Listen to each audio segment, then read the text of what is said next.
Amen bantwana bezithunywa. This is Nkosazana Ndunyamanzi. Welcome back to my channel. Thank you so much for subscribing. I hope ukuthi ni right and givaphanga kubizo lwenu. I hope ukuthi you're still praying. Okay, today I'm going to talk about how can you tell that you have a chosen partner. Ubona kanjani ukuthi wena unomuntu okhethelwe or wazi kanjani ukuthi wena unomuntu okhethelwe? You may hear this from a prophet or a healer. Mhlambe uye khona for a consultation. They are able to tell you ukuthi the person that you with, a partner okhethelwe yona, ama ancestors wakho, ukhona umuntu okhethelwe yena ama ancestors wakho. So yeah,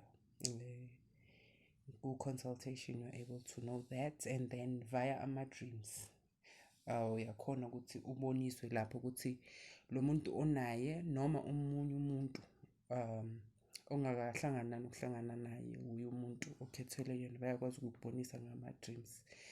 Okay, these are few dreams that you may have which will show that the person you are with is a chosen one, or lo omunye loyo mhlawumbe ongakahlangana naye, or mhlawumbe uyamazi ukuthi that person has been chosen for you by your ancestors. Okay, you will dream yourself being in your partner's home with their parents, late family members, maybe lapho kibo kune a gathering, a party, umcimbi, and then nawe ulapho, and then actually akekho umuntu against wena, yonke into i-right lapho, you feel welcome kulelo phupho lelo, kuloyo mcimbi loyo. And then sometimes ukuthi uziphuphe that party, bakwenzele that surprise party or whatever in that dream, then you see nabantu abakibo abangasekho. Then number 2, you might dream being with their parent. Maybe let's say ushonele umzali oyi-1, and then uziphuphe uye kibo, maybe uhambe nomamakho niye kibo, umamakho uhleli nomamakhe laphayana bayazixoxela kumnandi, and then kungena ubabakhe ungasekho ephupheni, avele ubaba khona angabi nenkinga nawe, and then ubone ubabakhe mhlambe anipha a gift like iskhiya or imoto, or anipho umntwana na isiphiwo, like abonise ukuthi nje uhappy, akafuni ngomakoti wakhe and what not. Ku-right nje kulelo phupho lelo. Enye indlela ngelinye iphupho ongaba nalo, iphupho elikanjalo elivezayo ukuthi wena abakibo bakuthandile, wena nawe abakini bathanda this person. And then you might dream your partner agini sitting maybe with your parents, and then you'll see perhaps your mother amnikeza like amahewu, or giving them like umqombothi, and then like bahleli ku-right, akekho ususa umsindo, akho baba olwayo lapho, lihleli kahle nje kamnandi. Mhlambe umamakho umbona umamakho ahlala ecansini lapho, kuzoba nje nesimbolo ozoyibona ukuthi le ihambelana nama ancestors nje lapho, umuntu wakho u-right uhleli lapho. Then elinye iphupho ongaba nalo lelo. And then point number 3, the connection that is between the two of you, it's like it's out of this world. Like you feel like this person is like my missing piece to ipuzzle yami, yabona. Ufila ukuthi shiyazi nangumuntu lo vdala ngimlindi, kuba na this thing, this connection yazi engachazeleki lula ukuthi wena nalo muntu loyo you are meant for each other. Then you guys think alike ezintweni eziningi, nani nizoba nama-fights, wonke ama-relationship kuyaba nama-disagreements, but they don't last long. Uthando lwenu luba different man, uthi noma when you have fought, but uthi mawufika endlini kube na this emptiness ukuthi my person ufone, noma uthi ukuthi bekuyo wrong umxolele, like you forgive easily. Kuleyo relationship leyo nifuna ukuhlala ngathi ningaba together nibhorane, like ngizosho kanjalo. And then you can't stay apart for a long time wena nalo umuntu wakho loyo, like nifila ngathi yazini, ngathi singahlala if ingakafika ustage sokuthi seniyashada, yeah, and then loyo muntu loyo akezi ngokudlala empilweni yakho, akezi ngomjolo kahle kahle, uza ngokuthi uzowakha la kule mpilo yenu, uzowakha, ufuna ukulobola, ufuna ini. Omunye nje vele zithi zisuka kutshele ukuthi hey sisi mina isikhathi sokudlala anginaso, ngizele nje ngifuna ukuthi mina nawe sakhe sishade sibe njani. And then niyaphuphelana wena naye, there's that connection ukuthi ama-ancestors wakho abe able to show him izinto amele yena akutshele, yena aphase i-message ukuthi yazi ngiphupha ugogo wakho so uthi so. Nawe like you dream of his ancestors, then they will show you something perhaps like ukuthi umsamo wakuba ukho right kumele ayenze so, and then nawe uba there for yena, like kuba na that leyo connection leyo nje emangazayo emnandi like phakathi kwenu noyi-two. And then-ke ku-relationship njengoba ngishilo ukuthi wonke ama-relationship kuyaba nenkinga, akuhlali ku-perfect, ayikho i-perfect relationship la emhlabeni.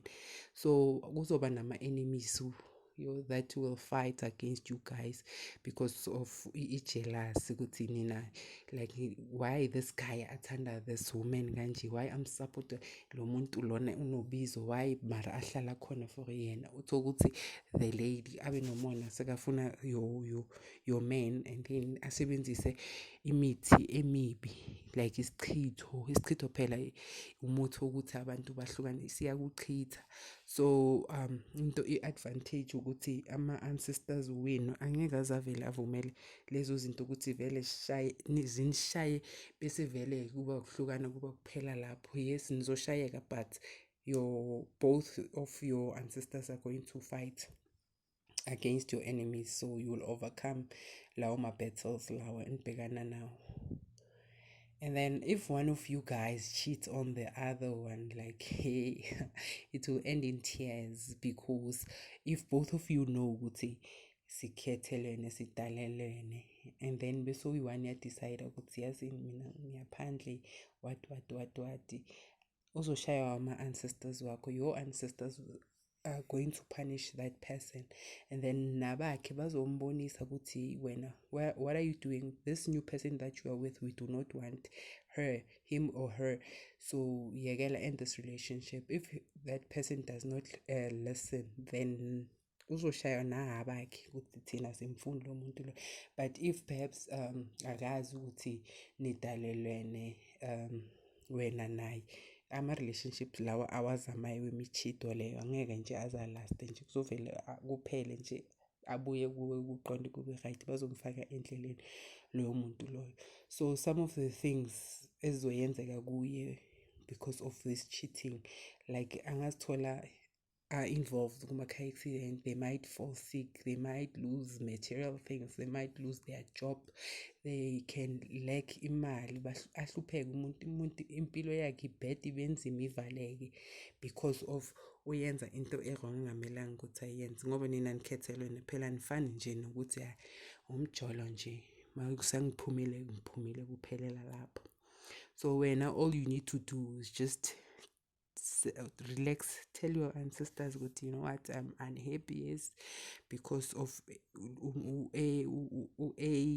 ungenzela into eso ungichithele, and mina ngihleli la ngenza umsebenzi wenu, mina ngihleli la ngirespectile, ngaba naye ekubeni yini engikhethele this person, so now he's doing this. And then bona they are going to deal with him, and they will even show you kuma-dreams wakho. Ama-dreams, ama-visions are very important because kulapho ba-communicate nathi khona abantu abadala. So uma ungaphuphi, phakamela impilo yakho, ulungise ukuthi yini ungayenza, hlanganisa this and that ukuthi uboniswe ngamaphupho, because kubalekile until uboniswa, if uzobonisa ngama-visions or whatever.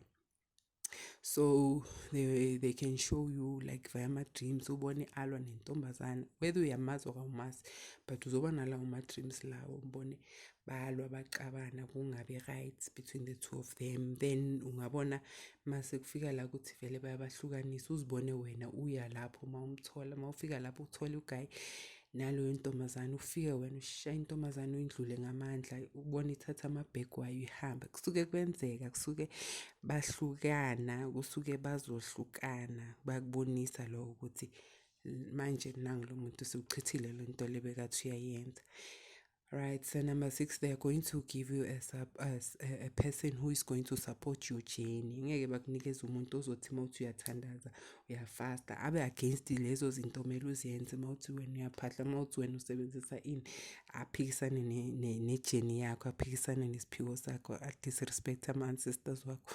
Angeke baze bakuphe umuntu onjalo. They're going to give you a person who loves you, a person who supports you, a person who's trustworthy, umuntu enizobekezelana naye, nibambisane, nivumelane ngezinto eziningi, umuntu who you listen to, you know, each other, like umunye makasho into khona ukumamela, nibonisane some respect.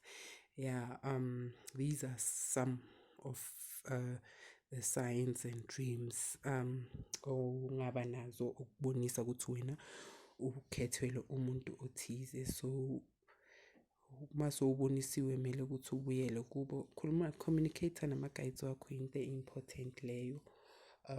Yeah, I'm going to end here. I hope you learn something from what I've said. Yeah, sibekezeleni, sikhulekeni, siconnecte nama-guides wethu. I hope ukuthi yonke into ihambe kahle empilweni zenu. Yeah, see you on my next one. Bye.